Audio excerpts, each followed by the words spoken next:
ನಮಸ್ಕಾರ ಸ್ನೇಹಿತರೆ, ನಮ್ಮ ನಂಬಿಕೆಗೆ ಸ್ವಾಗತ ಸುಸ್ವಾಗತ. ಸ್ನೇಹಿತರೆ, ನಮ್ಮ ಭಾರತದ ನೆಲ ಪುಣ್ಯಭೂಮಿ ಮಾತ್ರವಲ್ಲ, ಇಡೀ ಭೂಮಂಡಲದ ಉಗಮ ಹಾಗೂ ವಿಕಸನದ ಕೇಂದ್ರ ಬಿಂದು. ಇಡೀ ಜಗತ್ತಿಗೆ ಜ್ಞಾನಸುಧೆಯನ್ನು ಹರಿಸಿದ ದೇವಭೂಮಿ. ಕಾಲಕಾಲಕ್ಕೂ ಮಾನವ ಧರ್ಮವೇ ಶ್ರೇಷ್ಠ ಎಂದು ಸಾರಿದ ಸನಾತನ ನೆಲೆ. ಇಂದಿಗೂ ಭಾರತವೆಂದರೆ ಬರೀ ಪೌರಾಣಿಕ ಕಥೆಗಳ ನೆಲೆವೀಡು, ಜಾತಿ ಧರ್ಮಗಳ ಸುಳಿ ಎನ್ನುವ ಹಲವರಿಗೆ ಅವರ ಬಾಯಿ ಮುಚ್ಚಿಸೋ ನಾನಾ ನಿದರ್ಶನಗಳು ನಡೆದಿರೋದು ಗುಟ್ಟಾಗೇನೋ ಉಳಿದಿಲ್ಲ. ಸಾಧು ಸಂತರು, ಪವಾಡ ಪುರುಷರು, ದೇವತಾ ಮನುಷ್ಯ, ಸಿದ್ಧಿ ಪುರುಷರು ಜನಿಸಿ ಜನಾಂದೋಲನ ಮಾಡಿ ಲೋಕ ಕಲ್ಯಾಣ ಮಾಡಿ ಐಕ್ಯರಾದ ಬಗ್ಗೆ ಸಹಸ್ರಾರು ಪುರಾವೆಗಳು, ಚಾರಿತ್ರಿಕ ಘಟನೆಗಳು ದೊರೆಯುತ್ತಲೇ ಇವೆ.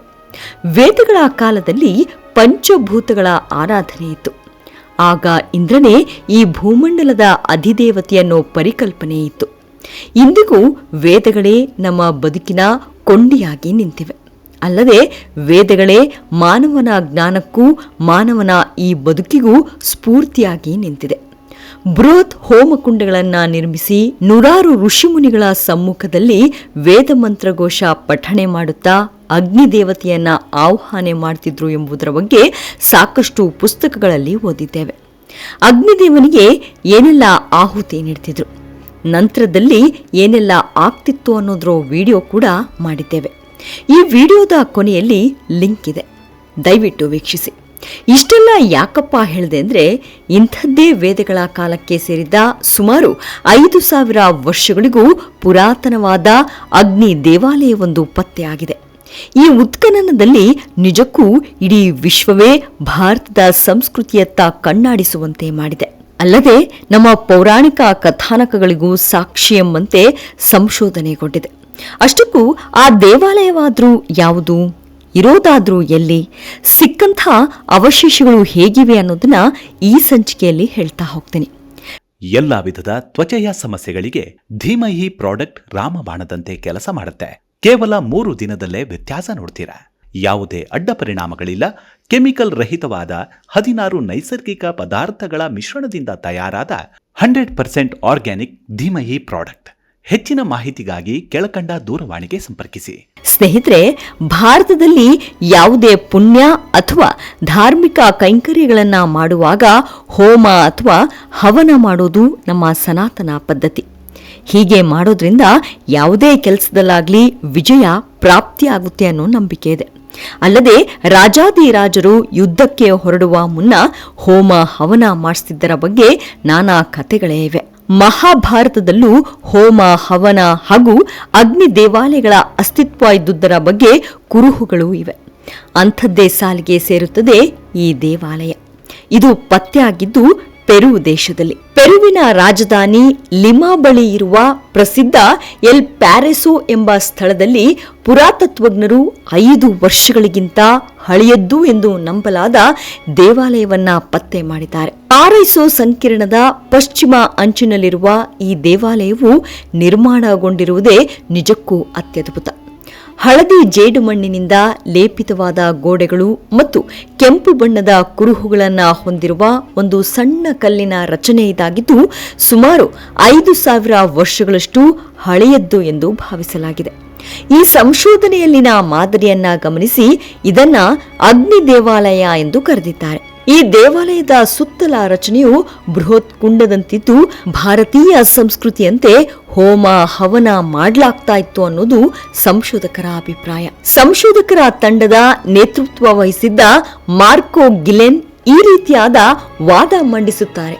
ಅದೇನೆಂದ್ರೆ, ಈ ರೀತಿಯಾದ ಪೂಜಾ ವಿಧಿಯು ಭಾರತದಲ್ಲಿ ಕಂಡುಬರುತ್ತದೆ.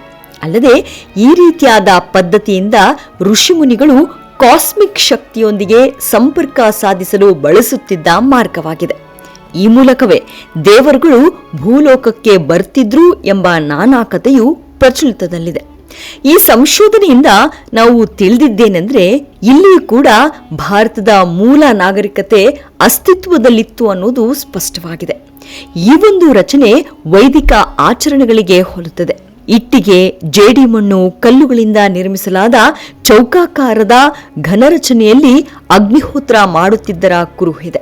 ಪತ್ತೆಯಾದ ಅಗ್ನಿ ದೇವಾಲಯದಲ್ಲಿ ಹವನ ಮಾಡುತ್ತಿದ್ದ ಮುನಿಗಳಿಗೆ ಕೂರಲು ಆಸನದ ವ್ಯವಸ್ಥೆಯನ್ನ ಬಹು ಅಚ್ಚುಕಟ್ಟಾಗಿ ಮಾಡಲಾಗಿದೆ. ಪುರಾತತ್ವಜ್ಞರು ಈ ಸ್ಥಳವು ಅತ್ಯಂತ ಪುರಾತನವಾದ ಕ್ಯಾರೆಲ್ಗೂ ಪ್ರಾಚೀನವಾದಿದ್ದು ಎಂದು ಅಭಿಪ್ರಾಯಪಟ್ಟಿದ್ದಾರೆ.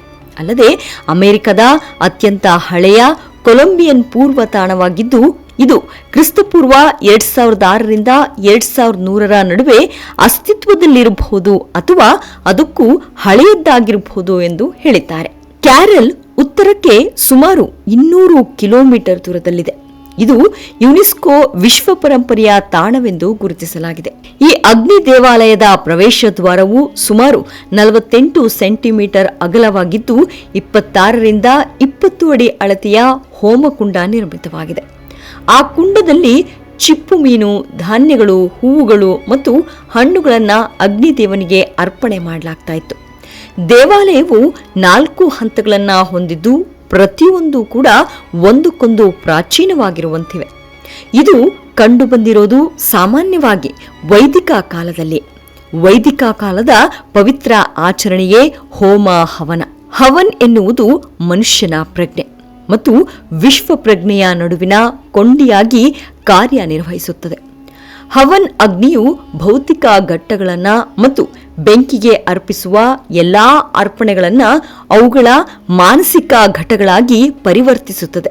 ಇದು ಹವನದ ಪ್ರಧಾನ ದೇವತೆಗಳಿಗೆ ಗೌರವ ಸೂಚಕವಾಗಿ ದೇವತೆಗಳನ್ನು ಪ್ರಸನ್ನಗೊಳಿಸುವ ವಿಧಾನವಾಗಿತ್ತು. ಅಗ್ನಿಗೆ ಅರ್ಪಿಸುವ ವಸ್ತುಗಳಿಗೆ ಸಂಸ್ಕೃತದಲ್ಲಿ ಹೋಮ ಎಂದು ಕರೆಯಲಾಗುತ್ತದೆ. ಬಹುಶಃ ಇಂಗ್ಲಿಷ್ನ ರೆಸ್ಪೆಕ್ಟ್ ಎಂಬ ಇಂಗ್ಲಿಷ್ ಪದವು ಸಂಸ್ಕೃತದ ಹೋಮದಿಂದ ಬಂದಿದೆ. ಆದರೂ ಇಂಗ್ಲಿಷ್ನ ಉತ್ಪತ್ತಿ ನಿಘಂಟುಗಳು ಮನುಷ್ಯ ಎಂಬ ಅರ್ಥವಿರುವ ಹೋಮ್ ಪದದ ಮೂಲವನ್ನ ಗುರುತಿಸುತ್ತಿವೆ ಎಂದಿದ್ದಾರೆ ಸಂಶೋಧಕರ ತಂಡ. ಋಗ್ವೇದದಲ್ಲಿ ಮೊದಲ ಪದ ಅಗ್ನಿ ಅಂದ್ರೆ ಬೆಂಕಿ. ಬಹುತೇಕ ಎಲ್ಲಾ ಧರ್ಮಗಳು ಬೆಳಕು ಅಥವಾ ಬೆಂಕಿಯನ್ನ ಉನ್ನತ ಶಕ್ತಿ ಅಥವಾ ದೇವರನ್ನ ಪೂಜಿಸಲು ಬಳಸುತ್ತವೆ. ಅದು ಅಗ್ನಿಹೋತ್ರ, ದೀಪಗಳು ಅಥವಾ ಮೇಣದ ಬತ್ತಿಗಳ ರೂಪದಲ್ಲಿರಬಹುದು. ಅನೇಕ ಧರ್ಮಗಳಲ್ಲಿ ಮತ್ತು ಧ್ಯಾನ ಉದ್ದೇಶಗಳಿಗಾಗಿ ಧೂಪ ದ್ರವ್ಯವನ್ನ ಸುಡುವುದು ಸಹ ಅಭ್ಯಾಸ ಮಾಡಲಾಗುತ್ತದೆ. ಅಲ್ಲದೆ ಇದೀಗ ಪೆರು ದೇಶದಲ್ಲಿ ಉತ್ಖನನವಾಗಿರುವ ಈ ದೇವಾಲಯಕ್ಕೂ ಪೆರುವಿನ ಹೆಸರಿನಲ್ಲೂ ಅದೆಷ್ಟೋ ಸೌಮ್ಯತೆ ಇದೆ ಅಂದರೆ, ಸಂಸ್ಕೃತದಲ್ಲಿ ಪೆರು ಎಂದರೆ ಚಿನ್ನದ ಬೆಟ್ಟ ಮತ್ತು ಪಾರು ಎಂದರೆ ಸ್ವರ್ಗ ಎಂಬರ್ಥವನ್ನ ನೀಡುತ್ತೆ.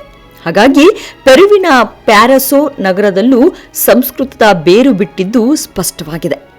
ಅಮೆರಿಕದ ಪ್ರಾಚೀನ ಭಾಷೆಯಾದ ಕ್ವೆಚುವಾ ಇದು ಸಂಸ್ಕೃತಕ್ಕೂ ಹೋಲಿಕೆಯಾಗುತ್ತೆ.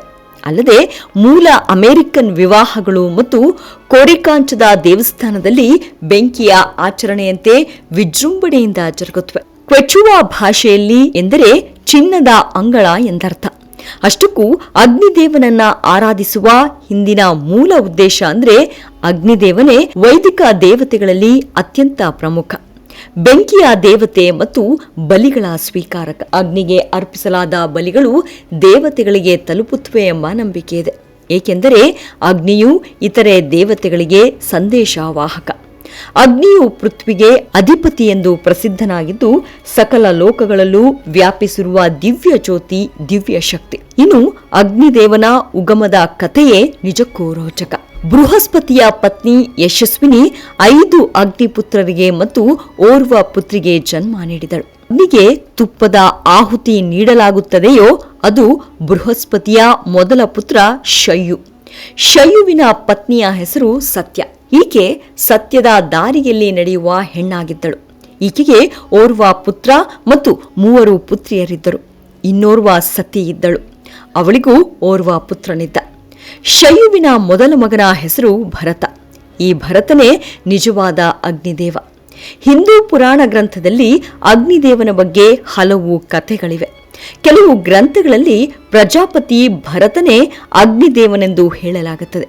ಈ ಅಗ್ನಿದೇವ ಈ ಲೋಕ ಹುಟ್ಟುವ ಮೊದಲೇ ಇದ್ದನಂತೆ. ಇವನ ಅಗ್ನಿಯಿಂದಲೇ ಪ್ರಕಾಶ ಬಂದು ಅದರಿಂದಲೇ ದಿನ ಮತ್ತು ರಾತ್ರಿ ಆಯಿತು ಅನ್ನೋ ನಂಬಿಕೆ ಇದೆ. ಅಗ್ನಿಯು ವಿರಾಟ ಪುರುಷನ ಮುಖದಿಂದ ಜನಿಸಿದವ, ನೀರಿನಿಂದ ಜನಿಸಿದವ, ಚತುರ್ಮುಖನ ಕೋಪದಿಂದ ಜನಿಸಿದವ. ಹೀಗೆ ಅಗ್ನಿಯ ಜನನದ ಕುರಿತು ಹಲವಾರು ಐತಿಹ್ಯಗಳಿವೆ. ವೇದವು ಅಗ್ನಿಯು ಬ್ರಹ್ಮಾಂಡ ರೂಪಿ ಯಜ್ಞದ ಪ್ರಕಾಶಕ, ಪ್ರವರ್ತಕ, ಸಮಯಾನುಸಾರ ಎಲ್ಲವನ್ನ ಪ್ರಾಪ್ತಗೊಳಿಸುವವನು ಎಂದು ಅಗ್ನಿಯ ಮಹತ್ವವನ್ನ ಬಣ್ಣಿಸುತ್ತದೆ. ಅಗ್ನಿತತ್ವವು ಸೃಷ್ಟಿಕಾರಕ, ಸ್ಥಿತಿಕಾರಕ ಮತ್ತು ಲಯಕಾರಕ ಗುಣಗಳನ್ನು ಹೊಂದಿದೆ. ಅಗ್ನಿಯು ಸರ್ವಶ್ರೇಷ್ಠನಾಗಿ ವಿಶ್ವದಲ್ಲಿ ನೆಲೆಸಿದ್ದಾನೆ. ಅಗ್ನಿಯು ವಿದ್ಯುತ್ಗಿಂತಲೂ ಶ್ರೇಷ್ಠವಾಗಿದ್ದಾನೆ. ವಿದ್ಯುತ್ ಅಂಶದ ಪ್ರಧಾನ ದೇವತೆ ವಿಷ್ಣು. ಆನಂದಮಯ ಕೋಶದ ಒಡೆಯನು ವಿಷ್ಣುವೆ. ಆದರೆ ಅಗ್ನಿಯೇ ಪ್ರಮುಖ ಸ್ಥಾನದಲ್ಲಿದ್ದಾನೆ. ಉಪನಿಷತ್ತಿನಲ್ಲಿ ನಿರೂಪಿತವಾಗಿರುವ ವಿದ್ಯುತ್ ಮಾನವನದಲ್ಲಿ ಇದು ಸ್ಪಷ್ಟವಾಗಿ ನಿರೂಪಿತವಾಗಿದೆ.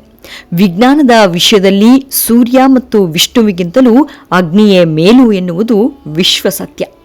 18 ಪುರಾಣಗಳಲ್ಲಿ ಅಗ್ನಿ ಪುರಾಣವೂ ಒಂದು. ಹೀಗೆ ಈ ಭೂಮಂಡಲದ ಒಂದೊಂದು ಉತ್ಖನನಗಳು ಮತ್ತಷ್ಟು ನಂಬಿಕೆಯನ್ನ ಮೂಡಿಸುವುದಲ್ಲದೆ ನಮ್ಮ ಭಾರತದ ಮಣ್ಣಿನ ಹೆಮ್ಮೆಯ ಪೌರಾಣಿಕ ಕಥಾಹಂದರಗಳು ಕೇವಲ ಕಾಲ್ಪನಿಕವಲ್ಲ, ಅದುವೇ ಈ ಮಣ್ಣಿನ ರಹಸ್ಯ ಎಂಬುದೇ ಪದೇ ಪದೇ ಸಾಬೀತಾಗುತ್ತಲೇ ಇರುತ್ತೆ. ಆದರೆ ನಂಬಬೇಕಷ್ಟೆ. ಅಂಗೈ ಹುಣ್ಣಿಗೆ ಸಾಕ್ಷಿ ಬೇಕಾ? ಮುಂದಿನ ಸಂಚಿಕೆಯಲ್ಲಿ ಸಿಗೋಣ. ನಮಸ್ಕಾರ.